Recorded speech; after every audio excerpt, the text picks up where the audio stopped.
Assalamualaikum warahmatullahi wabarakatuh. Kami dari kelompok 3 akan menyampaikan materi tentang konsep dan peran perilaku organisasi. Materi yang pertama akan disampaikan oleh Jadi pertama yang akan saya jelaskan yaitu mengenai perilaku dan juga organisasi. Jadi perilaku adalah suatu sikap dan tindakan, sedangkan organisasi itu sendiri adalah sistem kerjasama sekelompok orang yang mempunyai aturan dan ketertarikan tertentu untuk mencapai tujuan yang telah ditentukan.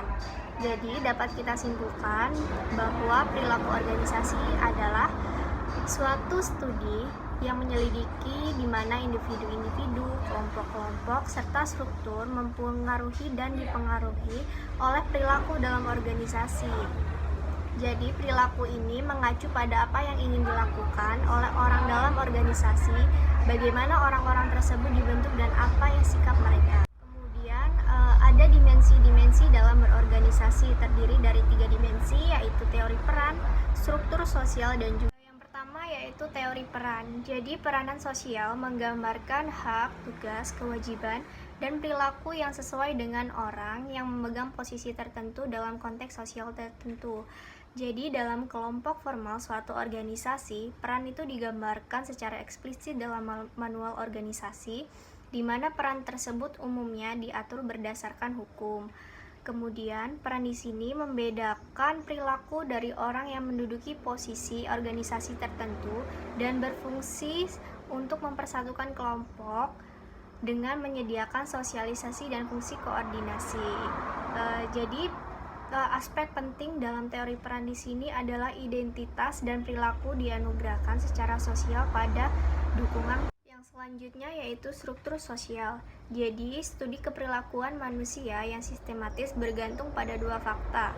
Yang pertama yaitu orang-orang bertindak secara teratur dan berulang. Kemudian yang kedua, orang-orang tidak mengisolasikan bentuk, tetapi mereka saling berhubungan. Jadi, konsep masyarakat menyiratkan suatu kesinambungan dan kompleksitas dari hubungan kelembagaan dan hubungan antar pribadi. Selanjutnya yaitu budaya. Jadi budaya merupakan suatu sudut pandang yang pada saat bersamaan dijadikan jalan hidup oleh suatu masyarakat. Jalan hidup itu meliputi sistem kepercayaan umum yang sesuai dengan gaya dan perilaku atau pada pemikiran dan pengetahuan teknis yang diharapkan, serta menentukan cara melakukan sesuatu. Jadi budaya ini mempengaruhi pola teladan perilaku manusia yang teratur karena budaya menggambarkan perilaku yang sesuai untuk situasi tertentu. Menurut Hofstede, ada 4 dimensi budaya nasional. Yang pertama, jarak kekuasaan. Yang kedua, penghindaran ketidakpastian. Yang ketiga, maskulinitas dan feminitas. Yang keempat, yaitu individualisme dan kolektivisme. Oke, di sini saya akan menjelaskan tentang kerangka dasar konsep perilaku pada organisasi. Komponen yang pertama adalah individu-individu yang berperilaku, baik itu perilaku secara individu, perilaku kelompok, dan perilaku organisasi. Dan yang kedua adalah komponen organisasi formal sebagai wadah dari perilaku itu, yaitu sebagai sarana bagi individu dalam bermasyarakat ditandai dengan keterlibatannya pada suatu organisasi dan menjalankan peraturannya dalam organisasi tersebut. Perubahan pada tingkat individu ada 4, yaitu 1. Perbedaan individu, 2. Motivasi, 3. Pemberdayaan, dan yang terakhir adalah berperilaku etis. Yang pertama adalah perbedaan individu. Orang-orang memasuki kelompok dan organisasi dengan karakteristik tertentu seperti karakteristik kepribadian, persepsi nilai, dan sikap yang akan mempengaruhi perilaku mereka sendiri. Karakteristik ini sebenarnya tetap utuh ketika individu menggabungkan diri ke suatu organisasi, tetapi terdapat kemungkinan bahwa organisasi dapat menimbulkan perubahan terhadap diri individu tersebut, di mana perubahan itu berdampak sangat nyata terhadap perilaku individu yang bersangkutan. Dan yang kedua adalah motivasi. Secara umum, motivasi dapat diartikan sebagai sesuatu yang ada pada diri seseorang yang dapat mendorong, mengaktifkan, menggerakkan, dan mengarahkan perilaku seseorang. Motivasi yang ada di dalam manusia terdorong karena 1. Keinginan untuk hidup, 2. Keinginan untuk memiliki sesuatu, 3. Keinginan akan kekuasaan, dan yang terakhir adalah akan adanya pengakuan.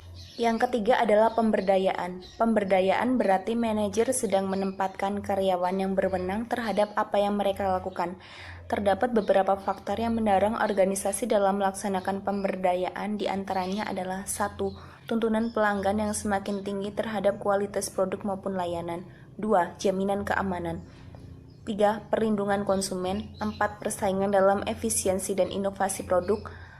5. Penggunaan teknologi baru yang canggih, dan yang terakhir adalah peraturan pemerintah dan lain-lain.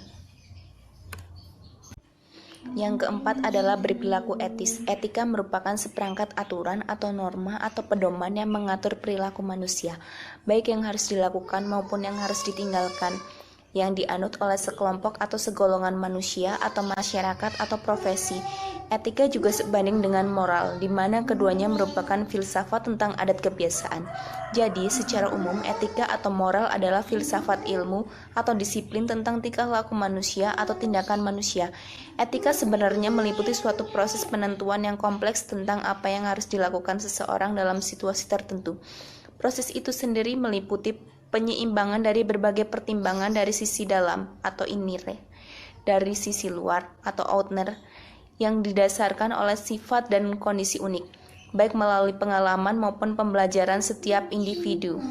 Selanjutnya, perubahan pada tingkat kelompok. Poin A, bekerja dengan yang lainnya. Banyak keberhasilan dalam setiap pekerjaan melibatkan pengembangan hubungan dan atau keterampilan antar pribadi yang baik dari orang-orang di dalamnya. Keterampilan dasar yang membentuk kekuatan-kekuatan kerja itu akan menghasilkan kualitas yang tinggi, seperti melibatkan komunikasi, pemikiran, pembelajaran, dan bekerja dengan yang lainnya.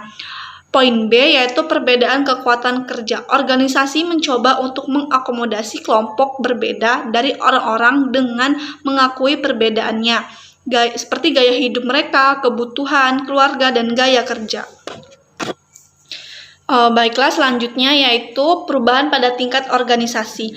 Ada banyak faktor yang saling berinteraksi pada batasan individu dan kelompok. Faktor-faktor tersebut ialah poin pertama yaitu ada produktivitas, kedua pengembangan efektivitas karyawan, ketiga menempatkan orang pertama, yang keempat yaitu mengelola dan bekerja dalam dunia multikultural, dan yang terakhir yaitu fleksibilitas. Selanjutnya yaitu karakteristik utama bidang perilaku organisasi. Karakteristik yang pertama yaitu 3 tingkatan analisis. 3 tingkatan analisis ini mempusatkan perhatiannya ke individu, kelompok, dan organisasi adalah sama pentingnya untuk penelaahan dan pemahaman perilaku dalam organisasi. Yang kedua yaitu sifat dasar interdisipliner. Pusat perhatiannya prinsip, konsep, dan model ilmu perilaku yang dipakai yaitu psikologis, sosiologi, dan antropologi budaya.